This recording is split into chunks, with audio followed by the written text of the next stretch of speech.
ಟಿಪ್ಪು ಸುಲ್ತಾನ್ ನಿನಗೇನಾಗಬೇಕಪ್ಪ ಅಂತ ಕೇಳ್ತೀವಿ. ನಿನ್ನ ಮಾವನಿಗೆ ಏನಾದರೂ ಸಂಬಂಧಿಸಿದ ನಿನ್ನ ಹೆಂಡತಿ ಕಡೆಯಿಂದ ಏನು ನಿನಗೆ ಯಾಕೆ ಎಷ್ಟು ಉರಿ ಉರಿ ಬಿಸಿ ಬಿಸಿ ಕೂತ್ಕೊಂಡು ನಾಟಕ ನೋಡಯ್ಯ. ಮಹಾತ್ಮ ಗಾಂಧೀಜಿಯವರ ಹತ್ಯೆಯಾಗಿ 78 ವರ್ಷ ಆಯಿತು. 78 ವರ್ಷ ಆಯಿತು. ಗಾಂಧಿ ಹತ್ಯೆಯನ್ನು ನಾನು ಖಂಡಿಸಿದ್ದೇನೆ. ಐ ರಿಪೀಟ್, ಗಾಂಧಿ ಹತ್ಯೆಯನ್ನು ನಾನು ಖಂಡಿಸಿದ್ದೇನೆ. ಯಾಕೆಂದರೆ ಅದು ಕಾನೂನು ಬಾಹಿರ ಕೃತ್ಯ. ಆದರೆ ಯಾಕೆ ಕೊಲೆ ಮಾಡಿದ ಅಂತ ವಿಚಾರವನ್ನೂ ಕೂಡ ತಿಳ್ಕೊಳ್ಬಾರದು ಅಂತ ಇಷ್ಟರವರೆಗೆ ನಮ್ಮನ್ನು ತಡೆದು ಹಾಕಿದಾರಲ್ಲ, ಅದನ್ನು ಖಂಡಿಸಿದೆ. ಸಂಭಾವಿತ ವ್ಯಕ್ತಿ ಹರಿಪ್ರಸಾದ್ ಗೋಡ್ಸೆಯನ್ನು ಭಯೋತ್ಪಾದಕ ಅಂತ ಕರೆದರು. ಈ ಭಯೋತ್ಪಾದನೆಯ ಸ್ವಲ್ಪ ಏನಾದರೂ ಅಂಶ ಇದ್ದರೆ ಅದು ಹರಿಪ್ರಸಾದರಲ್ಲಿಯೇ. ಈ ಎಡಪಂಥೀಯರು ಚರಿತ್ರೆನೆಲ್ಲ ಮಾಡ್ತಾರೆ, ನಾವು ಮಾಡ್ತಾ ಹೋದಾಗ ಚರಿತ್ರೆ ಎಲ್ಲ ಯಾಕೆ ಈಗ ಕೇಳಿದವರು. ಅವರು ಮಾಡಿದಾಗ ಚರಿತ್ರೆ ಒಳ್ಳೆಯದು, ಓಹೋ ಸಮಾಜಕ್ಕೆ ಉದ್ಧಾರ. ಗಾಂಧಿ ಹತ್ಯೆಯಲ್ಲಿ ನಾಥರಾಮ್ ಗೋಡ್ಸೆ ಒಬ್ಬ ಗುಂಡು ಹೊಡೆದ, ಅವನೊಬ್ಬ ಗುಂಡು ಹೊಡೆದ. ಹೌದು, ಅವನು ನಾಥರಾಮ್ ಗೋಡ್ಸೆ ಒಬ್ಬ ಚಿತ್ಪಾಮ್ ಬ್ರಹ್ಮ. ಅದಕ್ಕೆ ಬೇರೆಯವ್ರನ್ನ ಕೊಲ್ಲಬೇಕು, ಇದ್ರ ಬಗ್ಗೆ ತನಿಖೆ ಆಗಬೇಕು ಅಂತ ಯಾಕೆ ನಿಮ್ಮ ಸಮಾಜಕ್ಕೆ ಹೇಳಿಲ್ಲ? ನಾಥರಾಮ್ ಗೋಡ್ಸೆ ನಿರ್ದೋಷಿ ಅಂತ ಅವರು ತೀರ್ಪು ಕೊಟ್ಟು ಬಿಡ್ತಿರೋದು ಬರೆದಿದ್ದು ನಾನಲ್ಲ, ಜಡ್ಜ್ GD ಕೋಸ್ಲಾ. ಅಡ್ಡಡ್ಡ ಕಾರ್ಯಪ ಬರೆದಿದ್ರೆ ಅವನು ಚಡ್ಡಿ ಅದಕ್ಕೆ ಬರದ ಅಂತ ಹೇಳ್ತೀನಿ. ನನ್ನ ಅಣ್ಣ 18 ತಿಂಗಳು ತುರ್ತು ಪರಿಸ್ಥಿತಿಯಲ್ಲಿ ಜೈಲಲ್ಲಿ ಇದ್ದು ಬಂದ. ಇಂದಿರಾ ಗಾಂಧಿ ಅಂತೇಳಿ ಹೆದರ್ಕೊಂಡು ಪುಕ್ಕನಾಗಿ ಮನೆಯಲ್ಲಿ ಕೂರಲಿಲ್ಲ. ಅವನ ತಮ್ಮ ನಾನು. ನಮಸ್ಕಾರ ಬಂಧುಗಳೇ. ಗಾಂಧಿ ಹತ್ಯೆಯ ಸತ್ಯ ನಾಟಕದ ಕೃತಿಯ ಲೋಕಾರ್ಪಣೆ ಇವತ್ತು ನಡೀತಾ ಇದೆ. ಎಲ್ಲರೂ ಬಂದಿದ್ದೀರಾ.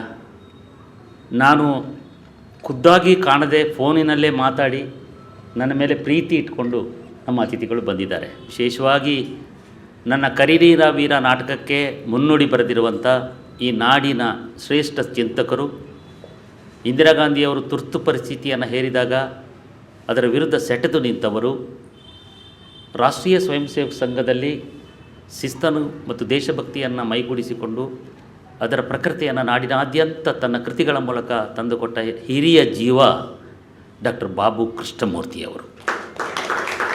ಅವರು ಬಂದಿರೋದು ನನಗೆ ತುಂಬ ಅಂದರೆ ನಮಗಿಂತ ಹಿರಿಯರು, ಅವರ ಆಶೀರ್ವಾದ ಬೇಕು ಅಂತೇಳಿಯೇ ಕರ್ತೀವಿ. ಅದಕ್ಕೆ ಒಂದು ಆರೋಗ್ಯದ ಪುಸ್ತಕವನ್ನು ಅವ್ರಿಗೆ ಕೊಟ್ಟಿದ್ದೀವಿ. ಇನ್ನೊಬ್ಬರು ಅಜ್ಜಂಪುರದ ಮಂಜುನಾಥ ಅವರು, ನಿಮಗೆ ಗೊತ್ತು, ಅವರ ಅನೇಕ ವಿಕ್ರಮದಲ್ಲಿ ಇತ್ತೀಚೆಗೆ ಒಂದು ಅವರ ಲೇಖನ ಬಂದಿದೆ, ಅದ್ಭುತವಾದ ಲೇಖನ ಬಂದಿದೆ. ಅವರು ನನಗೆ ಕಳಿಸಿದರು. ನೀವು ಕಳಿಸೋಕೆ ಮೊದಲೇ ನಾನು ಓದಿದ್ದೆ ಅಂತ ಹೇಳಿದ್ದೆ ಅವರಿಗೆ ವಾಟ್ಸಪ್ಪಲ್ಲಿ. ಹಿಂದುತ್ವ ಮತ್ತು ರಾಷ್ಟ್ರೀಯತೆಯನ್ನು ತನ್ನ 2 ಆತ್ಮಗಳು ಅಂತ ಬಿಂಬಿಸ್ಕೊಂಡು ಕೃತಿಯನ್ನು ಬರೀತಾ ಬಂದಿರೋ ನಾಡಿನ ಶ್ರೇಷ್ಠ ಲೇಖಕ ಅಜ್ಜಂಪುರ ಅವರು ಬಂದಿದ್ದಾರೆ. ಅವರನ್ನು ನಾನು ಮಾಡ್ಕೊಳ್ತೇನೆ. ಇನ್ನು ಈ ನಾಡಿನ ಅವರನ್ನು ನಾನು ಟೈಗರ್ ಅಂತ ಕರಿತೇನೆ, ಹೆಣ್ಣು ಹುಲಿ, ಡಾಕ್ಟರ್ ಲೀಲಾ. ಅವರು ನಮ್ಮ ನಾಗರಹೊಳೆಯ ಹತ್ತಿರ ಹುಟ್ಟಬೇಕಾಗಿತ್ತು, ಕೊಡಗಿನಲ್ಲಿ ಬ್ರಾಹ್ಮಣ ಸಮಾಜದಲ್ಲಿ ಹುಟ್ಟಿದ್ದಾರೆ. ನನ್ನ ಅಕ್ಕ ಡಾಕ್ಟರ್ ಲೀಲಾಜಾಲ ಅಂತ ಒಂದು ಅವರ ಯೂಟ್ಯೂಬ್ ಚಾನಲ್ ಮುಖಾಂತರ ಅನೇಕ ಜನರಿಗೆ ಪರಿಚಿತರಾಗಿದ್ದಾರೆ. ಲೇಖನಗಳ ಮೂಲಕ ಸಾವರ್ಕರ್ ಅವರ ಪುಸ್ತಕಗಳನ್ನು ಅವರು ಹೊರತಂದರು. Doctor Baba Saheb Ambedkar thoughts on ಪಾಕಿಸ್ತಾನದ ಬಗ್ಗೆ ಗ್ರಂಥಸಾರವನ್ನು ಬರೆದರು. ಅನೇಕ ಕೃತಿಗಳನ್ನು ಬರೆದಿದ್ದಾರೆ. ಅವರೊಂಥರ ಸ್ಫೂರ್ತಿ ನನಗೆ. ನನ್ನೆಲ್ಲ ನಾಟಕಗಳನ್ನು ಬರೆಯುವ ಮೊದಲು ಮತ್ತು ಮಧ್ಯದಲ್ಲಿದ್ದಾಗ ಮತ್ತು ಅದನ್ನು ಮುಗಿಸಿದಾಗ ಅವರಿಗೆ ಫೋನ್ ಮಾಡ್ತೇನೆ, ಹೇಗೆ ಮೇಡಮ್ ಹೇಗೆ ಅಂತ. ಈ ನಾಟಕಕ್ಕೆ ಮುನ್ನುಡಿಯನ್ನು ಅವರು ಬರೆದಿದ್ದಾರೆ, ನೀವು ಬರಿಬೇಕು ಅಂತ ಅವರು ಬಂದಿದ್ದಾರೆ ಅಂದರೆ ಪ್ರೀತಿಯಿಂದ. ಮತ್ತು ಅವ್ರು ಹೇಳಿದ್ರು ಚಿತ್ಪಾವನ ಸಮಾಜದ ಅವರು ಇರಲಿ, ಚಿತ್ಪಾವನ ಸಮಾಜದ ವ್ಯಕ್ತಿ. ಇದು ನಾಥರಾಮ್ ಗೋಡ್ಸೆಯ ಬಗೆಗಿನ ಅಥವಾ ಅವರನ್ನು ವೈಭವೀಕರಿಸುವ ನಾಟಕ ಅಲ್ಲ ಇದು. ಆದರೆ ಆತ ಚಿತ್ಪಾವನ ಬ್ರಾಹ್ಮಣ ಆಗಿದ್ದ. ಆ ಚಿತ್ಪಾವನ ಬ್ರಾಹ್ಮಣ ಆಗಿದ್ದ ಕಾರಣಕ್ಕೆ ಅನೇಕ ಚಿತ್ಪಾವನರನ್ನು ಕೊಲ್ಲಲಾಯಿತು. ಈ ಎಲ್ಲ ಘಟನೆಗಳನ್ನು ಮರುಕಳಿಸುತ್ತಾ ಬರ್ತದೆ. ಅದಕ್ಕಾಗಿ ಅವರೊಂದು ಸಮಾಜದ ಒಬ್ಬ ವ್ಯಕ್ತಿ ಇರಲಿ ಅಂತೇಳಿ ನಾನು ಆಸೆ ಪಟ್ಟಿದ್ದರಿಂದ ಬಂದಿದ್ದಾರೆ ಗಣಪತಿ ಜೋಶಿ ಅವರು.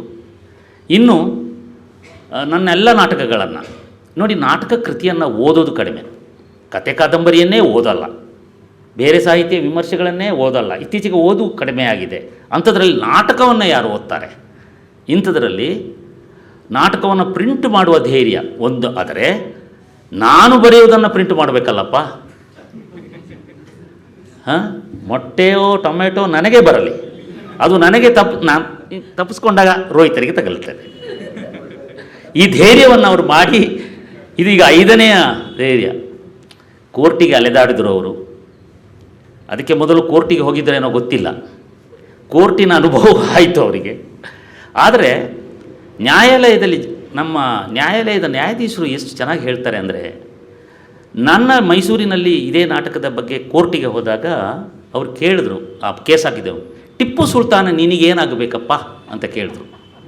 ತನ್ವೀರ್ ಸೇಠ್ನಿಂದ ಯಾರೋ ಒಬ್ಬರು ಹಾಕ್ಸಿದ್ರು ಅಲ್ಲಿ ಮೇಲೆ, ಯಾರೂ ಅಲ್ಲ ಯಾರಾದರೂ ಆಗಿದ್ರು, ನಿನ್ನ ಮಾವನಿಗೆ ಏನಾದರೂ ಸಂಬಂಧಿಸಿದ, ನಿನ್ನ ಹೆಂಡತಿ ಕಡೆಯಿಂದ ಏನು, ನಿನಗೆ ಯಾಕೆ ಎಷ್ಟು ಉರಿ ಉರಿ ಬಿಸಿ ಬಿಸಿ, ಕೂತ್ಕೊಂಡು ನಾಟಕ ನೋಡಯ್ಯ ಅಂತ ಹೇಳಿದ್ರು ಅವರಿಗೆ ಜಡ್ಜ್. ನೀವು ನಾಟಕ ಆಡ್ಕೊಬಿಡಲ್ಲಲ್ವ, ನೀವು ನಾಟಕನೂ ನೋಡಲ್ಲ, ಹಾಡೂ ಕೇಳಲ್ಲ, ನಿಮ್ಮ ಧರ್ಮದಲ್ಲಿ ಹಾಗೆ ಹೇಳಿದೆ ಅಂತ ನೀವೇ ಹೇಳ್ಕೊತೀರಾ, ಯಾಕೆ ಇದು ಅಂತ ಹೇಳಿದ್ರು. ಕೇಸನ್ನು ವಾಪಸ್ ತಗೊಂಡ್ಬಿಟ್ಟ ಅವರು. ಬೇಡ, ಇನ್ನೊಂದು ಹಿಯರಿಂಗ್ ಬಂದಾಗ ಇನ್ನೂ ಜಾಡಿಸ್ತಾರೆ ಅಂತ ಭಯ ಆಯ್ತೇನೋ.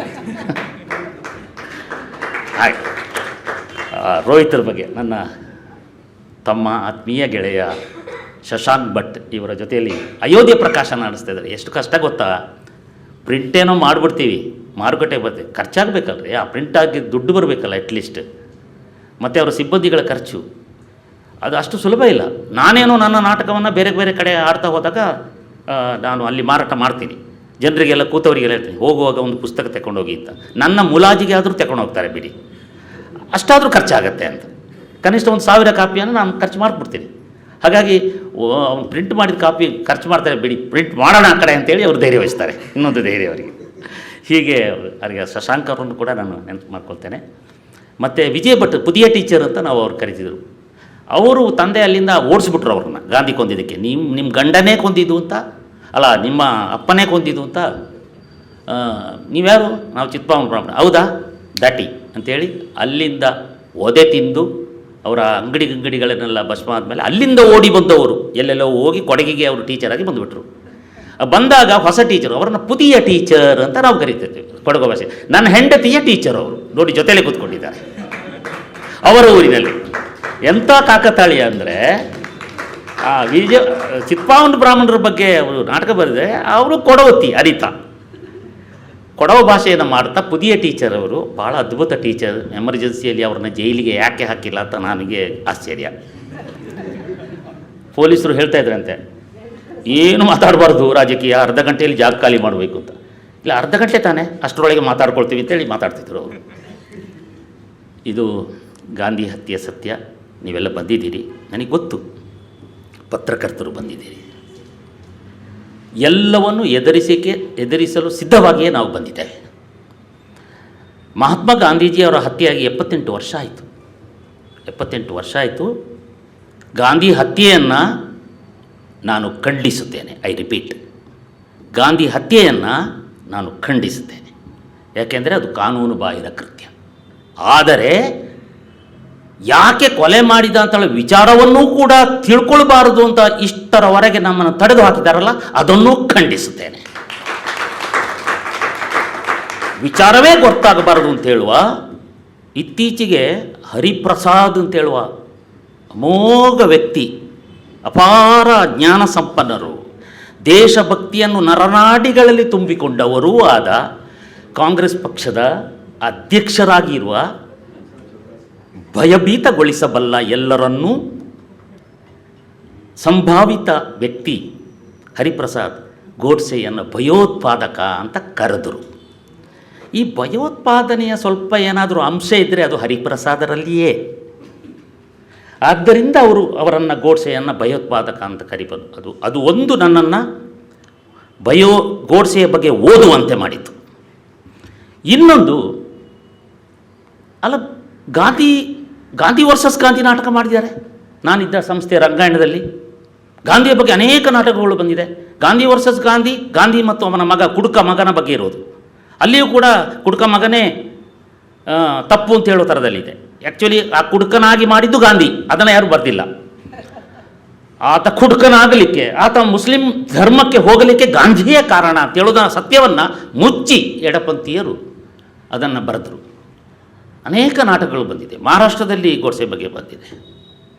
ಆದರೆ ನನಗೆ ಓದಬೇಕು ಗೋಡ್ಸೆ ಬಗ್ಗೆ ಅಂತ ಈ ಕುತೂಹಲ ಹುಟ್ಟಿದ್ದು ನಾನು ಬೇರೆ ಬೇರೆ ನಾಟಕಗಳನ್ನು ಮಾಡ್ತಾ ಬಂದಾಗ, ಸಾವರ್ಕರ್ ನಾಟಕ ಮಾಡಿದಾಗ ಕುತೂಹಲ ಹುಟ್ಟಿತು. ಯಾಕೆಂದರೆ ಸಾವರ್ಕರ್ನ ಗಾಂಧಿ ಕೊಲೆಯ ಕೇಸಿನಲ್ಲಿ ಕಟಕಟೆಯಲ್ಲಿ ನಿಲ್ಲಿಸುವ ಹಾಗೆ ಮಾಡಿದ್ರಲ್ಲ, ಈತ ಏನು ಮಾಡಿದ್ದ?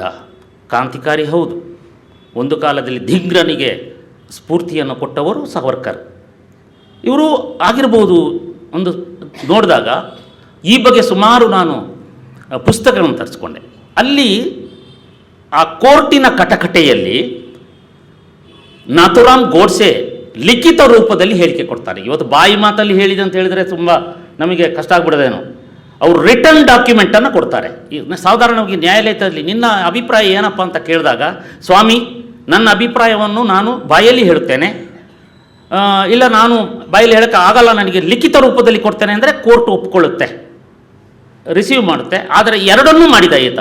ಲಿಖಿತ ರೂಪದಲ್ಲಿ ಕೊಟ್ಟ, ಹೇಳೋದಕ್ಕೆ ಕೂಡ ಅವಕಾಶ ಕೊಡಬೇಕು ಅಂತ ನ್ಯಾಯಾಧೀಶರನ್ನು ಕೇಳಿದಾಗ ಅದಕ್ಕೂ ನ್ಯಾಯಾಲಯ ಅನುಮತಿ ಕೊಡ್ತು. ಅವರ ಸರ್ಕಾರಿ ವಕೀಲ ತುಂಬ ಅಬ್ಜೆಕ್ಷನ್ ಮಾಡ್ತಾರೆ. ಮಹಾತ್ಮ ಗಾಂಧಿ ಅಂತ ವ್ಯಕ್ತಿ ಶ್ರೇಷ್ಠರು, ಅವರು ರಾಷ್ಟ್ರಪಿತರು, ಅವರ ಬಗ್ಗೆ ಮತ್ತೆ ಅವಹೇಳನ ಮಾಡೋದು, ಒಂದು ಕೊಲೆ ಮಾಡಿದ್ದೇ ಅವರಿಗೆ ದುಷ್ಕೃತ್ಯ, ಇದು ಒಂಥರದ ಏನು ಅವರು ಹೇಳ್ತಾರೆ ಅನೈತಿಕ ಆಗುತ್ತೆ ಅಂತ. ಅದಕ್ಕೆ ತೀವ್ರವಾಗಿ ಇವರು ಪ್ರತಿಭಟನೆ ಮಾಡ್ತಾರೆ ಕಟಕಟೆಯಲ್ಲಿ ನಿಂತು. ನಾಥುರಾಮ್ ಗೋಡ್ಸೆ, ನೀವು ನಿಮ್ಮ ಮಾತನ್ನು ನಿಲ್ಲಿಸಬೇಕು ಅಂತ ಕೇಳ್ತಾರೆ. ಯುವರ್ ಆನರ್, ಇವರ ಮಾತನ್ನು ನಿಲ್ಲಿಸಲಿಕ್ಕೆ ಹೇಳಿ. ನಾನು ಅನೈತಿಕವಾದ ಕೆಲಸ ಮಾಡುವ ಸಂಸ್ಕೃತಿಯಿಂದ ಬಂದವನಲ್ಲ, ನನ್ನ ಪರಂಪರೆ ಅದಲ್ಲ, ನನ್ನ ಸಂಸ್ಕಾರ ಅದಲ್ಲ, ನಾನು ಕಾನೂನು ಬಾಹಿರ ಕೃತ್ಯ ಮಾಡಿದ್ದೇನೆ ಹೊರತು ಅನೈತಿಕವಾದ ಕೃತ್ಯ ಅಲ್ಲ ಅಂತ ಹೇಳಿದಾಗ ಜಡ್ಜಿ ಎಸ್ ಪ್ರೊಸೀಡ್ ಅಂತ ಹೇಳಿದ್ರು. ಇದು ಡಾಕ್ಯುಮೆಂಟ್. ಆ ಡಾಕ್ಯುಮೆಂಟಿನಲ್ಲಿ ಅವರು ಹೇಳ್ತಾರೆ, ನಾನೇಕೆ ಗಾಂಧಿಯನ್ನು ವಧೆ ಮಾಡಿದೆ ಅವರು ಕೇಳಿದ ಪ್ರಶ್ನೆ ಹೇಳಿಕೊಂಡು, ನಾನಿಲ್ಲಿ ಹೇಳ್ತಾ ಇರೋದು ನಾನೇಕೆ ಈ ನಾಟಕವನ್ನು ಬರೆದೆ. ಹೌದಲ್ಲ? ಈ ಎಡಪಂಥೀಯರು ಚರಿತ್ರೆನೆಲ್ಲ ಮಾಡ್ತಾರೆ, ನಾವು ಮಾಡ್ತಕ್ಕೆ ಹೋದಾಗ ಚರಿತ್ರೆಯಲ್ಲ ಯಾಕೆ ಈಗ ಕೇಳಿದವರು. ಅವರು ಮಾಡಿದಾಗ ಚರಿತ್ರೆ ಒಳ್ಳೆಯದು, ಓಹೋ ಸಮಾಜಕ್ಕೆ ಉದ್ಧಾರ. ನಾನು ಮಾಡಲಿಕ್ಕೆ ಹೊರಟಾಗ, ಟಿಪ್ಪು ಮಾಡಲಿಕ್ಕೆ ಹೊರಟಾಗ, ಅಲ್ಲಿಯವರೆಗೆ ಆ ರಂಗಾಯಣದಲ್ಲಿ ಅದು ಚೈನಾ ಮೇಡ್ ಮತ್ತು ರಷ್ಯಾ ಮೇಡ್ ಆಗಿತ್ತು ಆ ರಂಗಾಯಣ ಮೈಸೂರು. ನಾನು ಹೋದ ತಕ್ಷಣ ಆ ಮೇಡ್ಗಳೆಲ್ಲ ಹೋಯಿತು, ಮೇಕ್ ಇನ್ ಇಂಡಿಯಾ ಆಯಿತು ಅದು ಆ ರಂಗಾಯಣ. ಆಗ ಈ ಚರಿತ್ರೆಗಳೆಲ್ಲ ಯಾಕೆ, ಎಂದೋ ಸತ್ತೋಗಿದ್ದಾನಲ್ಲ ಟಿಪ್ಪು, ಈಗ ಯಾಕೆ? ಆಗ ನೀವು ಬಸಲಿಂಗಯ್ಯ ಎಲ್ಲ ಟಿಪ್ಪು ನಾಟಕ ಮಾಡಿ ಮುಸ್ಲಿಮಾನರು ಎಲ್ಲಿದ್ದಾರೋ ಶ್ರೀರಂಗಪಟ್ಟಣದ ಮುಸ್ಲಿಂ ಬೀದಿಯಲ್ಲಿ ಸ್ಟೇಜ್ ಕಟ್ಟಿ ಮಾಡಬಹುದು, ಆಗ ಅದು ಚರಿತ್ರೆ ಅಲ್ಲ. ಈಗ ಟಿಪ್ಪು ಸುಲ್ತಾನ ಕೊಡವರನ್ನು ಹತ್ಯೆ ಮಾಡಿದ್ದಾನೆ, ಬ್ರಾಹ್ಮಣರನ್ನು ಹತ್ಯೆ ಮಾಡಿದ್ದಾನೆ ಅಂತ ಹೇಳಕ್ಕೆ ಹೊರಟಾಗ ನಿಮಗೆ ಉರಿಯೋ ಉರಿ, ಯಾಕೆ ಈಗ ಚರಿತ್ರೆ ಅಂತ ಕೇಳ್ತೀರಲ್ಲ, ಇದು ಹಾಗೇನೆ. ಸತ್ತು ಹೋದವರೆಲ್ಲ ಚರಿತ್ರೆನೇ. ನನ್ನ ಅಜ್ಜ ಚರಿತ್ರೆಯೇ, ನನ್ನ ಅಪ್ಪ ಸತ್ತು ಹೋಗಿದ್ದಾರೆ, ಅವರು ಚರಿತ್ರೆನೇ. ಯಾಕೆ ಈ ನಾಟಕ ಬೇಕಾಯ್ತು ಅಂದರೆ ಇದಕ್ಕಾಗಿ ಬೇಕಾಯಿತು. ಈ ಹರಿಪ್ರಸಾದರಂಥವರು ಇದನ್ನು ಲಾಭ ಮಾಡ್ಕೊಳ್ತಾ ಬಂದರು. ನಾನು ಓದಿದ ಪುಸ್ತಕಗಳಲ್ಲಿ ಗಾಂಧಿ ಹತ್ಯೆಯ ಲಾಭ ಯಾರಿಗಾದರೂ ಆಗಿದ್ದರೆ ಅದು ಜವಾಹರ್ಲಾಲ್ ನೆಹರುಗೆ. ಯಾರಿಗಾದರೂ ತುಂಬ ಲಾಭ ಆಗಿದ್ದರೆ, ಅವರ ರಾಜಕೀಯ ಭವಿಷ್ಯ ದೀರ್ಘಕಾಲದವರೆಗೆ ಹೇಳ್ಕೊಂಡು ಹೋಗಿದ್ದರೆ, ಅಥವಾ ಅವರು ಏನಾದರೂ ತನ್ನ ವಂಶವನ್ನು ಚೆನ್ನಾಗಿ ಭದ್ರ ತಳಪದಿಯಾಗಿ ಕೂರಿಸಲಿಕ್ಕೆ ಸಾಧ್ಯ ಆದರೆ, ಆ ಹೆಸರು ಇದೆಯಲ್ಲ ಜೊತೆಗೆ, ಅವರೆಲ್ಲ ಗಾಂಧಿಗಳಲ್ಲ ಆದರೆ ಹೆಸರನ್ನು ತಗಲಿಸ್ಕೊಂಡಿದ್ದಾರಲ್ಲ, ಅದೆಲ್ಲ ಆಗಲಿಕ್ಕೆ ಗೋಡ್ಸೆಯನ್ನು ಕೊಂದುಬಿಟ್ಟ. ಅದರ ಲಾಭ ಆಗಿದ್ದೆ ಯಾರಿಗೆ ಅಂದರೆ ಹಿಂದೂ ಮಹಾಸಭಾಕ್ಕಲ್ಲ, RSSಗಲ್ಲ, ಅದು ನೆಹರು ಪರಿವಾರಕ್ಕೆ. ಇವತ್ತಿಗೂ ಕೂಡ ಗಾಂಧಿ ಕೊಂದವರು ಅಂತ ಹೇಳ್ಕೊಂಡು ಯಾವನೋ ಒಬ್ಬ ಎಷ್ಟೋ ಈಗ ಹುಟ್ಟಿದವನಿಗೆ ಹೇಳ್ತಾರೆ ಗಾಂಧಿ ಕೊಂದವರು ಅಂತ. ಹೀಗೆ ಹೇಳ್ತಾ ಬಂದರು. ನಾನು ಇದೆಲ್ಲ ಓದಿದಾಗ ಈ ನಾಟಕಕ್ಕೆ ಒಂದು 50 ಪುಸ್ತಕಗಳನ್ನು ಅಧ್ಯಯನಕ್ಕೆ ಒಳಪಡಿಸಿದೆ, ಓದ್ತಾ ಬಂದೆ. ಅದನ್ನು ಓದಿದೆ. ನಾನೇಕೆ ಗಾಂಧಿಯನ್ನು ವಧೆ ಮಾಡಿದೆ ಅಂತ ಆತ ಕೋರ್ಟಿನಲ್ಲಿ ಹೇಳಿದ ಡಾಕ್ಯುಮೆಂಟನ್ನು ಆತನ ಸಹೋದರ ಗೋಪಾಲ್ ಗೋಡ್ಸೆ ಪುಸ್ತಕ ರೂಪದಲ್ಲಿ ತಂದಿದ್ದಾರೆ. ಅದು ನಾನೇಕೆ ಗಾಂಧಿಯನ್ನು ಕೊಂದೆ ಅಂತ ಇಂಗ್ಲೀಷ್ನಲ್ಲಿ ಬಂದಿದೆ, ಮರಾಠಿಯಲ್ಲಿ ಬಂದಿದೆ, ಎಲ್ಲದರಲ್ಲೂ ಬಂದಿದೆ. ಅದನ್ನೂ ಓದಿಕೊಂಡೆ. ಯಾಕೆಂದರೆ ಅವನೇನು ಹೇಳಿದ ಅಂತ ತಿಳ್ಕೊಳ್ಬೇಕಲ್ವಾ. ನಾನಿಲ್ಲಿ ಖಂಡಿತವಾಗಿ ಹೇಳ್ತೇನೆ, ಗೋಡ್ಸೆಯನ್ನು ವೈಭವೀಕರಿಸಲಿಕ್ಕೆ, ಗೋಡ್ಸೆಯನ್ನು ಹೀರೋ ಮಾಡಲಿಕ್ಕೆ ಅಂತ ಅನ್ನೋದು. ಗಾಂಧಿ ಹತ್ಯೆಯ ಸಂದರ್ಭದಲ್ಲಿ, ಅದೇ ಗಾಂಧಿ ಹತ್ಯೆಯ ಸತ್ಯ ಅಂತ. ಗಾಂಧಿ ಹತ್ಯೆಯ ಸಂದರ್ಭದಲ್ಲಿ ಇವರಲ್ಲಿ ಹೇಗಿದ್ದರು? ಇವತ್ತು ಮೋದಿ ಅಮಿತ್ ಶಾ ಇದ್ದಾರೆ, ಬಹಳ ಸ್ಟ್ರಾಂಗ್ ಆಗಿ ಇವತ್ತು ಕೇಂದ್ರದಲ್ಲಿದ್ದಾರೆ. ಅವ್ರನ್ನ ಅಲ್ಲಾಡ್ಸೋಕ್ಕಾಗ್ತಾಯಿಲ್ಲ ಅಂತ ಜಿರಳೆಗಳು, ನೊಣಗಳು, ಸೊಳ್ಳೆಗಳು ಎಲ್ಲ ಸುತ್ತಕೊಳ್ತಾ ಇದೆ. ಮಲೇರಿಯಾ ಬಂದಾದರೂ ಅವ್ರನ್ನ ಕೊಲ್ಲೋಣ, ಕಾಲರ ಬಂದಾದರೂ ಅವರಿಗೆ ಕೊಲ್ಲೋಣ, ಏನೂ ಬರೆದಿದ್ದರೆ ಅವರಿಗೆ ಕೊರೋನಾ ಆದರೂ ಬರಲಿ ಅಂತ ದೇವರು ಪ್ರಾರ್ಥನೆ ಮಾಡಲ್ಲ. ಅವರು ಅಲ್ಲಾಹನನ್ನು ಪ್ರಾರ್ಥಿಸೋಣ ಅಂತ ಹೇಳ್ಕೊಂಡೆಲ್ಲ ಬರ್ತಾಯಿದ್ದೆ. ಆ ಥರ ಆ ಕಾಲದಲ್ಲಿ ಗಟ್ಟಿಯಾಗಿದ್ದವರು ಇಬ್ಬರು, ಒಂದು ಜವಾಹರ್ಲಾಲ್ ನೆಹರು, ಇನ್ನೊಂದು ಸರ್ದಾರ್ ವಲ್ಲಭಾಯಿ ಪಟೇಲ್. ಇವರಿದ್ದರು. ನಾವು ಉಕ್ಕಿನ ಮನುಷ್ಯ ಅಂತ ಹೇಳ್ತೀವಿ. ಇವತ್ತು ಅವರನ್ನು ಮೋದಿಯವರು ಬಹುದೊಡ್ಡ ಸ್ಥಾನಕ್ಕೆ, ಗುಜರಾತ್ನಲ್ಲಿ ಹುಟ್ಟಿದವರು, ಉಕ್ಕಿನ ಅದ್ಭುತವಾದ ಕೆಲಸವನ್ನು ಪಟೇಲರು ಮಾಡಿದ್ದಾರೆ, ಅದು ಬೇರೆ ವಿಷಯ. ಗಾಂಧಿ ಹತ್ಯೆ ಸಂದರ್ಭದಲ್ಲಿ ಇವರಲ್ಲಿದ್ದಂಥ ದ್ವಂದ್ವಗಳು, ಇವರಲ್ಲಿದ್ದ ಜಗಳ, ಕಿಚನ್ನಲ್ಲಿ ಜಗಳಾಡುವ ಹಾಗೆ, ಗಂಡ ಹೆಂಡತಿ ಜಗಳಾಡುವ ಹಾಗೆ, ಅಥವಾ ಇನ್ಯಾರೋ ಶತ್ರುಗಳು ಜಗಳಾಡುವ ಹಾಗೆ ಅವರು ಆಡ್ತಾಯಿದ್ರು. ಗಾಂಧಿ ಹತ್ಯೆಯ ದಿನ ಜನವರಿ 30ರಂದು ದೊಡ್ಡ ಜಗಳ ಅವರ ಪ್ರೈಮ್ ಮಿನಿಸ್ಟರ್ ಕಚೇರಿಯಲ್ಲಿ ಆಗಿದೆ. ಈ ಪ್ರೈಮ್ ಮಿನಿಸ್ಟರ್ ಎಂಥ ಕುತಂತ್ರ ಮಾಡ್ತಾಯಿದ್ರು ಈ ಪಟೇಲರನ್ನು ಗಲಿಬಿಲಿ ಮಾಡಲಿಕ್ಕೆ. ಹಿಂದೂವಾದಿ, ಜಾತ್ಯತೀತವಾದಿ, ಹಿಂದೂವಾದಿ, ಜಾತ್ಯತೀತವಾದಿ, ಇದು ಎರಡೇ ಶಬ್ದಗಳು ಆವತ್ತಿನಿಂದ ಇವತ್ತಿನವರೆಗೆ ಹೊಡಿತಾ ಇದೆ. ಇದು ಎರಡೇ ಶಬ್ದಗಳಲ್ಲಿ ಇಲ್ಲಿಯೂ ಗಾಂಧಿ ಹತ್ಯೆಯಲ್ಲಿ ಒಬ್ಬರು ಜಾತ್ಯತೀತವಾದಿ, ಸೆಕ್ಯುಲರ್ ಗಾಂಧಿ, ಅವರು ಜಾತ್ಯತೀತವಾದಿ, ಈತ ಹಿಂದುತ್ವವಾದಿ, ಯಾರು ನಾಥರಾಮ್ ಗೋಡ್ಸೆ. ಇಲ್ಲಿಯೂ ಅದೇ ಫೈರಿಂಗ್ ಆಗಿದ್ದು. ಈ ಜಾತ್ಯತೀತವಾದಿ ಅಂತ ನಾವು ಗಾಂಧಿಯನ್ನು ಪ್ರೇರ್ ಮಾಡ್ತೀವಲ್ಲ, ಗಾಂಧಿಯನ್ನು ರಾಷ್ಟ್ರಪಿತ ಮಹಾತ್ಮ ಗಾಂಧಿ ಅವರು ಮಾಡಿದ್ದಾರೆ. ಅವರು ಸ್ವಾತಂತ್ರ್ಯಕ್ಕಾಗಿ ದುಡಿದಿದ್ದಾರೆ, ಅವರು ವಸ್ತ್ರತ್ಯಾಗದಂಥ ತ್ಯಾಗ ಮಾಡಿದ್ದಾರೆ. ಇದೆಲ್ಲವನ್ನು ಸ್ಮರಿಸಿಕೊಳ್ಳುತ್ತಾ ಗಾಂಧಿ ಈ ದೇಶಕ್ಕೆ ಮಾಡಿದಂಥ ಅಪಾರ ಹಾನಿಯನ್ನು ಹೇಳದಿದ್ದರೆ ನಾನು ಹೇಗೆ ದೇಶಭಕ್ತ? ನಾನು ಮಾರ್ಷಲ್ ಕುಟುಂಬದಿಂದ ಬಂದವನು. ಕಾರ್ಗಿಲ್ಲಲ್ಲಿ ನನ್ನ ಸಹೋದರರನ್ನು ಕಳೆದುಕೊಂಡು ಇಲ್ಲಿ ಬಂದು ನಿಂತಿದ್ದೇನೆ. ನಮಗೆ ಧೈರ್ಯ ಬೇಕು ಅಂತಲ್ಲ, ಧೈರ್ಯ ಇದೆ ಅಂತ ನಾನು ಹೇಳೋದು. ಯಾರು ಇಷ್ಟು ಧೈರ್ಯವಾಗಿ ಈಗ ನಾಥರಾಮ್ ಗೋಡ್ಸೆ ನಾವು ಕೋಣೆಯಲ್ಲೇ ನಾಥರಾಮ್ ಗೋಡ್ಸೆ 20 ವರ್ಷದ ಹಿಂದೆ ಗುಂಡು ಹೊಡಿಬೇಕಾಗಿತ್ತು ಹೇಳುವವರೆಲ್ಲ ಇರ್ತಾರೆ ನಮ್ಮಲ್ಲಿ. ಎಲ್ಲಿ ಹೇಳ್ತಾರೆ? ಕೋಣೆಯಲ್ಲಿ ಹೇಳ್ತಾರೆ. ಅದನ್ನು ಬಹಿರಂಗವಾಗಿ ಹೇಳಲಿಕ್ಕೆ ಸಾಧ್ಯ ಇದೆಯಾ? ಚಿತ್ಪಾಮರು ಬ್ರಾಹ್ಮಣರು ನಾನು ಚಿತ್ಪಾಮನ ಸಮಾಜಕ್ಕೆ ಹೋಗಿದ್ದೆ ಮಹಾಸಭೆಗೆ. ನೀವು ಮಹಾಸಭೆ ನಡೆಸ್ತೀರಿ, ಲೆಕ್ಕಪತ್ರ ನೋಡ್ತೀರಿ, ಚೆನ್ನಾಗಿ ಊಟ ಮಾಡ್ತೀರಿ, ಬ್ರಾಹ್ಮಣರು ಅಲ್ವಾ, ಚೆನ್ನಾಗಿ ಊಟ ಮಾಡ್ತೀರಿ, ಅಲ್ಲಿಂದ ಜಾಗ ಖಾಲಿ ಮಾಡ್ತೀರಿ, ಹೌದಲ್ವಾ? ನೀವು ಎಂದಾದರೂ ಒಂದು ದಿನ ನಮ್ಮ ಇಷ್ಟು ನರಹತ್ಯಾದಿಕ್ಕೆ ತನಿಖೆ ಮಾಡಿ ಅಂತ ಯಾವತ್ತಾದರೂ ಹೇಳಿದ್ದೀರಾ? ಈಗಲಾದರೂ ಹೇಳ್ಬೋದಲ್ಲ. ಗಾಂಧಿ ಹತ್ಯೆಯ ನಂತರ, ಗಾಂಧಿ ಹತ್ಯೆಯಲ್ಲಿ ನಾಥರಾಮ್ ಗೋಡ್ಸೆ ಒಬ್ಬ ಗುಂಡು ಹೊಡೆದ, ಅವನೊಬ್ಬ ಗುಂಡು ಹೊಡೆದ, ಹೌದು, ಅವನು ನಾಥರಾಮ್ ಗೋಡ್ಸೆ ಒಬ್ಬ ಚಿತ್ಪಾಮ್ ಬ್ರಾಹ್ಮಣ. ಅದಕ್ಕೆ ಬೇರೆಯವ್ರನ್ನ ಕೊಲ್ಲಬೇಕು, ಇದ್ರ ಬಗ್ಗೆ ತನಿಖೆ ಆಗಬೇಕು ಅಂತ ಯಾಕೆ ನಿಮ್ಮ ಸಮಾಜ ಕೇಳಲಿಲ್ಲ?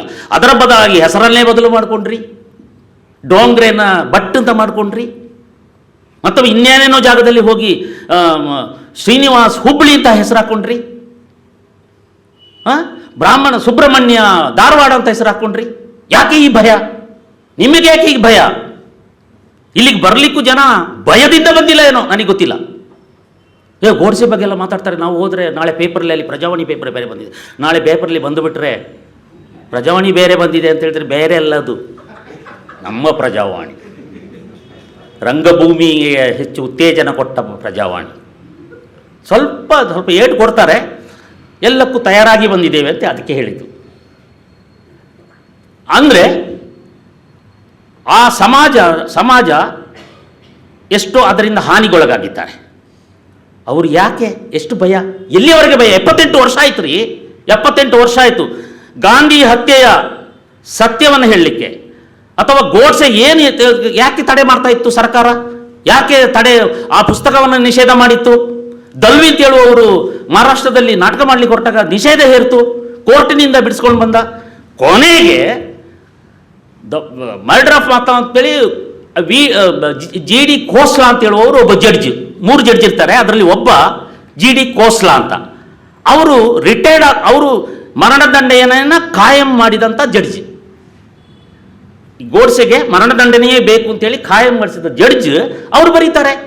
ಎಂಥ ಆಕರ್ಷಣೀಯ ವ್ಯಕ್ತಿ ಈತ, ಅವರ ಪುಸ್ತಕದಲ್ಲಿ ಬರೆದದ್ದು. ಆತ ಮಾತನಾಡಲು ನಿಂತಾಗ ನಮಗೆಲ್ಲ ಆಶ್ಚರ್ಯಚಕಿತರಾಗುತ್ತಿದ್ದೆವು. ಅವನ ಗಂಭೀರವಾದ ಮುಖ, ನಿರ್ಭಯದಿಂದ ಮಾತನಾಡುವ ಶೈಲಿ, ಪ್ರಾಮಾಣಿಕತೆಯನ್ನೇ ತನ್ನ ಹೃದಯದಲ್ಲಿ ಇಟ್ಟುಕೊಂಡು ಅದನ್ನು ಉಕ್ಕಿಸುತ್ತಿದ್ದಂಥ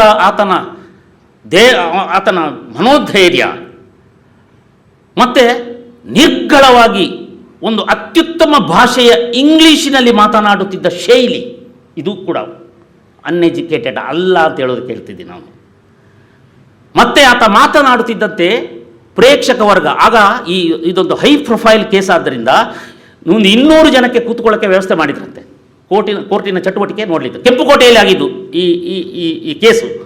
ಅಲ್ಲಿ ಕೂತ್ಕೊಂಡಿದ್ದಾಗ ಅವರು ಹೇಳಿದ್ದು, ಜಡ್ಜ್, ಈತ ಮಾತನಾಡುತ್ತಿದ್ದಂತೆ ಅಲ್ಲಿ ನೆರೆದಿದ್ದ ಪ್ರೇಕ್ಷಕರು ಅವರ ಶ್ವಾಸ ನಿಶ್ವಾಸಗಳು ನಮಗೆ ಕೇಳಿಸುತ್ತಿದ್ದವು.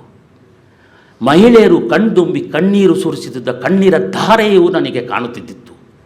ಒಂದು ವೇಳೆ ಈ ತೀರ್ಪನ್ನು ಈ ಪ್ರೇಕ್ಷಕರೇ ಕೊಡಲಿ ಅಂದು ಬಿಟ್ಟಿದ್ದರೆ ಅತ್ಯಂತ ಪ್ರಚಂಡ ಬಹುಮತದಿಂದ ನಾಥುರಾಮ್ ಗೋಡ್ಸೆ ನಿರ್ದೋಷಿ ಅಂತ ಅವರು ತೀರ್ಪು ಕೊಟ್ಟು ಬಿಡ್ತಿರುವಂತ ಬರೆದಿದ್ದು ನಾನಲ್ಲ, ಜಡ್ಜ್ GD ಖೋಸ್ಲಾ. ಅಡ್ಡಂಡ ಕಾರ್ಯಪ ಬರೆದಿದ್ರೆ ಅವನು ಚಡ್ಡಿ, ಅದಕ್ಕೆ ಬರ್ದ ಅಂತ ಹೇಳ್ತೀರಿ. ಕೋಮುವಾದಿ ಪಟ್ಟವನ್ನು ನಮಗೆ ಕಟ್ತೀರಿ. ದೇವಸ್ಥಾನಗಳಲ್ಲಿ ಕುರಾನ್ ಓದುವ, ಮಸೀದಿಗಳಲ್ಲಿ ಭಗವದ್ಗೀತೆಯನ್ನು ಓದದ, ಮುಸ್ಲಿಮರಿಗೆ ನೋವಾದಾಗ ಮಾತ್ರ ಕಂಬನಿಗೆರೆಯುವ, ಹೃದಯ ಮಿಡಿಯುವ, ಹಿಂದೂಗಳಿಗೆ ನರಮೇಧ ಆದರೂ ಹೃದಯದಲ್ಲಿ ಒಂದಿಷ್ಟು ಕನಿಕರ ತೋರಿಸದ, ಮಲಬಾರ್ ಘೋರ ಘಟನೆಯಾದಾಗ ಹಿಂದೂಗಳ ನರಭೇದ ಆದಾಗ ಆ ಮುಸಲ್ಮಾನರು ಅವರ ಧರ್ಮಕ್ಕಾಗಿ ಹೋರಾಡಿದರು ಅಂತ ಹೇಳುವ, ಶ್ರದ್ಧಾನಂದರನ್ನು ಕೊಲೆ ಮಾಡಿದಾಗ ಕೊಲೆ ಮಾಡಿದ ರಶೀದ್ ನನ್ನ ಸಹೋದರ ಎಂದು ಹೇಳುವ, ಹಿಂದೂಗಳಿಗೆ ಒಂದು ಹನಿಯು ನೀರನ್ನು ಕಣ್ಣೀರಿನಲ್ಲಿ ತೋಚದ ಈ ಜಾತ್ಯತೀತವಾದ ಇದೆಯಲ್ಲ, ಅದನ್ನೇ ಹೇಳಿದ್ದು ಅದ್ವಾನಿ ಅಂತ ಹೇಳುವವರು. ಕೊಟ್ಟಿ ಜಾತ್ಯತೀತವಾದ pseudo secularism versus pure Hinduism, ಇದು ಜಗಳ ಆಗಿತ್ತು. ಇದರಿಂದ ಹತ್ಯೆ ಆಗಿತ್ತು. ನಾಥುರಾಮ್ ಗೋಡ್ಸೆ ಒಂದು ನೆಪ ಮಾತ್ರ. ಇವತ್ತು ಹೇಳಲೇಬೇಕಾಗಿದೆ ನಾಥುರಾಮ್ ಗೋಡ್ಸೆ ಏತಕ್ಕಾಗಿ ಕೊಂದ, ಇದನ್ನು ಹೇಳಲೇಬೇಕಾಗಿದೆ. ಜವಾಹರ್ಲಾಲ್ ನೆಹರು ಅವರ ಕುತಂತ್ರ ಏನಿತ್ತು, ಕಾಂಗ್ರೆಸ್ ಮಾಡಿದ ಮೋಸ ಏನಿತ್ತು, ಈ ದೇಶಕ್ಕಾಗಿ ಮಾಯದ ಗಾಯಗಳನ್ನು ಮಾಡಿದ ಅವರ ನೀತಿ ಏನಾಗಿತ್ತು, ಅವರ ಸಿದ್ಧಾಂತಗಳೇನಾಗಿತ್ತು. ಮೊದಲ ಶಿಕ್ಷಣ ಮಂತ್ರಿ ಮುಸ್ಲಿಮರ ಕಥೆಯನ್ನೇ ನಮ್ಮ ಪಠ್ಯಪುಸ್ತಕದಲ್ಲಿ ತುಂಬಿಸಿ ನಮ್ಮ ಯುವಕರನ್ನು ನರಹೀನರಾಗಿ ಮಾಡಿದ್ದನ್ನು ಹೇಳಬೇಕಲ್ವಾ? ನಾಟಕ ಮಾಡಬೇಕಲ್ವಾ? ಅಥವಾ ಹೆಸರು ಬದಲು ಮಾಡಿಕೊಂಡು ಮನೆಯಲ್ಲಿ ಕೂರೋದ?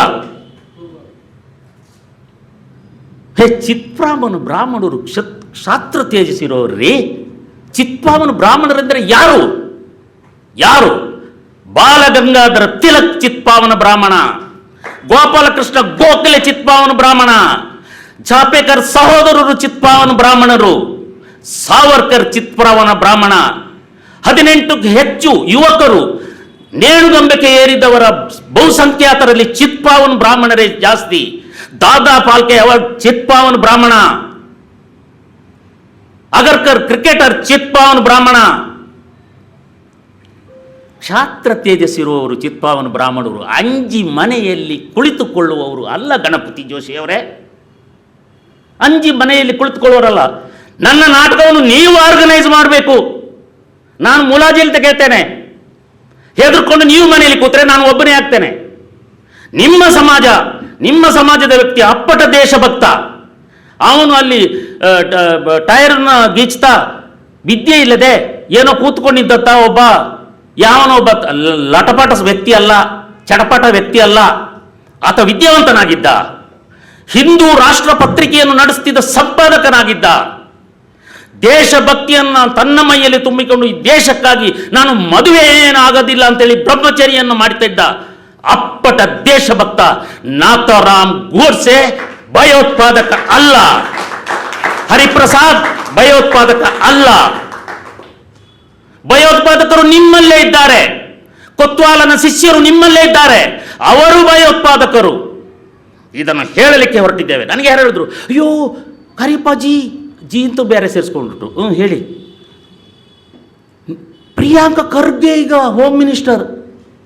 ಆದರೆ ನಾನು ಕೇಳಿದ್ದು, ಆದರೆ ನನ್ನ ಅಣ್ಣ 18 ತಿಂಗಳು ತುರ್ತು ಪರಿಸ್ಥಿತಿಯಲ್ಲಿ ಜೈಲಲ್ಲಿ ಇದ್ದು ಬಂದ. ಇಂದಿರಾ ಗಾಂಧಿ ಅಂತೇಳಿ ಹೆದರ್ಕೊಂಡು ಪುಕ್ಕನಾಗಿ ಮನೆಯಲ್ಲಿ ಕೂರಲಿಲ್ಲ. ಅವನ ತಮ್ಮ ನಾನು. ಯಾರಾದರೂ ಇಂಥ ಪರಿಸ್ಥಿತಿಯಲ್ಲಿ ನನಗೆ ಹೆದರಿಕೆ ಆಗ್ತಿದ್ದು ನಾಟಕನೇ ಮಾಡೋಕ್ಕಾಗಲ್ಲ. ಒಂದು ಹೇಳ್ತೇನೆ ಪತ್ರಕರ್ತರಿಗೂ ಸೇರಿಕೊಂಡು, ನೀವು ಪುಸ್ತಕ ಸಿಗ್ತದೆ ತಗೊಂಡು ಹೋಗಿ ಕೊಡ್ತೇನೆ. ಇದರಲ್ಲಿ ಸುಳ್ಳಿದ್ದರೆ ನಾನು ಕ್ಷಮಾಪಣೆ ಕೇಳ್ತೇನೆ. ನನ್ನ ನಾಟಕದಲ್ಲಿ ಒಂದೇ ಒಂದು ಸಂಭಾಷಣೆ ಸುಳ್ಳು ಇದ್ದರೆ ನಾನು ಕ್ಷಮಾಪಣೆ ಕೇಳ್ತೇನೆ. ಸತ್ಯ ಅರ್ಗಿಸಿಕೊಳ್ಳಲಾರದೆ ಟೀಕೆ ಮಾಡಿದರೆ ನನಗೇನು ಮಾಡೋಕ್ಕಾಗಲ್ಲ. ತುಂಬ ಜನ ಮಾತಾಡೋರಿದ್ದಾರೆ, ಪ್ರಾಜ್ಞರಿದ್ದಾರೆ. ನಾನು ಸ್ವಲ್ಪ ಆವೇಶ ಬಂದುಬಿಡ್ತದೆ. ಈ ಕಾಂತಾರ ಚಿತ್ರ ಇದೆಯಲ್ಲ, ನೋಡಿದಿರಲ್ಲ, ಅದೆಲ್ಲ ಬಂದುಬಿಡ್ತದೆ ನನಗೆ. ಏನು ಮಾಡೋದು, ಸುಳ್ಳು ಹೇಳೋಕ್ಕಾಗಲ್ಲ, ಕಲ್ತಿಲ್ಲಲ್ಲ, ಮೋಸಗಾರಿಕೆ ಗೊತ್ತಿಲ್ಲಲ್ಲ, ನಾನೇನು ಮಾಡಲಿ? ನಾನು ನೆಹರು ಅಲ್ಲವಲ್ಲ, ನಾನು ಅವಳ ಮಗಳು ಇಂದಿರಾ ಗಾಂಧಿ ಅಲ್ಲವಲ್ಲ, ಅವಳ ಇನ್ನು ಮಗಳು ಪ್ರಿಯಾಂಕ ಅಲ್ಲ, ನಾನು ಪಪ್ಪು ರಾರು ಅಲ್ಲ. ಸುಳ್ಳುಗಳನ್ನು ಹೇಳುತ್ತಾ ದಿಕ್ಕು ತಪ್ಪಿಸಲಿಕ್ಕೆ ನಾನು ಕಾರ್ಯಪ್ಪ ನಾಟಕವನ್ನು ಬರೆದಿದ್ದೇನೆ. ನನ್ನ ಗೆಳೆಯ ಶಶಾಂಕ್ ಮತ್ತು ರೋಹಿತ್ ಪ್ರಕಟ ಮಾಡಿದ್ದೀರಿ. ನೀವು 1,000 ಕಾಪಿಯನ್ನು ಮಾರಿಕೊಡ್ತೇನೆ. ನೀವು ಹಾಕಿದ ದುಡ್ಡು ವಾಪಸ್ ಬರುವ ಹಾಗೆ ನಾನು ನೋಡಿಕೊಳ್ತೇನೆ, ಭಯಬೇಡ. ಇವರೆಲ್ಲ ಹಿರಿಯರು ನನ್ನ ನಾಟಕದ ಬಗ್ಗೆ ಪ್ರೀತಿಯಿಂದ, ನನ್ನ ಬಗ್ಗೆ ಕಳಕಳಿಯಿಂದ ಬಂದಿದ್ದೀರಿ ಸರ್. ಒಳ್ಳೆಯ ಮಾತುಗಳನ್ನು ಹೇಳೋಕ್ಕೆ ಬಂದಿದ್ದೀರಿ. ನಿಮ್ಮ ಮಾತುಗಳು ನಮಗೆ ಸ್ಫೂರ್ತಿಯಾಗಲಿ. ನಮ್ಮ ರಂಗಭೂಮಿಯ ಜರ್ನಿ ಈಗಾಗಲೇ ಆಗಸ್ಟ್ 1ರಿಂದ ನಾವು ನಮ್ಮ ಕಲಾವಿದರನ್ನು ಆಯ್ಕೆ ಮಾಡಿಕೊಂಡು ಟ್ರೈನಿಂಗ್ ಕೊಡ್ತಾಯಿದ್ದೀನಿ. ಪ್ರತಿ ವರ್ಷ ಹೊಸ ಕಲಾವಿದರು ಬರ್ತಾರೆ. ಅವರು ಹೇಳಿದ ನಿಜ, ಕೈಯಲ್ಲಿ ಅರ್ಧ ಸಾರ್ವಜನಿಕರಿದ್ದಂತ ಆಗುತ್ತೆ ನನಗೆ. ಅಂದರೆ ಅವರಿಗೆಲ್ಲ ಕಲಾವಿದರಿಗೆ ತಿಂಗಳಿಗೆ ಒಂದಷ್ಟು ಸಂಬಳ ಅಂತ ಕೊಡ್ತಾ, ಪ್ರಾರಂಭದಿಂದಲೂ ಟ್ರೈನಿಂಗ್ ಕೊಡೋವಾಗಲೂ ಸಂಬಳನೇ ಕೊಡ್ತಾ ಒಂದು ರೆಪರ್ಟ್ರಿ ಮಾಡ್ತಾಯಿದ್ದೀನಿ. ಆ ಕಡೆ ಇನ್ನೊಬ್ಬರು ರೆಪರ್ಟ್ರಿ ಮಾಡ್ತಿದ್ದಾರೆ. ಅವರ ಹೆಸರು ದೇಶಭಕ್ತ ಪ್ರಕಾಶ್ ರಾಜ್ ಅಂತ ಹೇಳುವವರು, ಜಿರ್ಲೆ. ಅವರ ನಾಟಕ ಅಲ್ಲ, ಏನದು, ಕೊಡಲ್ಲ ಅಂದರೆ ಕೊಡಲ್ಲ. ಅದು ಆ ನಾಟಕದ ಥೀಮ್ ಏನಂದರೆ ಯಾರು ತೆರಿಗೆ ಕೊಡಬೇಡಿ. ಚೆಂದಾಗಿರ್ತದಲ್ಲ. ನಾನು ಕೊಡಬೇಕು, ಇರಬೇಕು, ದೇಶಭಕ್ತಿ ಇರಬೇಕು. ನಮಸ್ಕಾರ. ನಿಖರ ಸುದ್ದಿ, ಸದಭಿರುಚಿಯ ಕಾರ್ಯಕ್ರಮ. ನೀವು ನೋಡ್ತಾ ಇದ್ದೀರಾ ಕಹಳೆ ನ್ಯೂಸ್, ಸಮಾಜದ ಜಾಗೃತಿಗಾಗಿ ವಸ್ತುನಿಷ್ಠ ವರದಿ.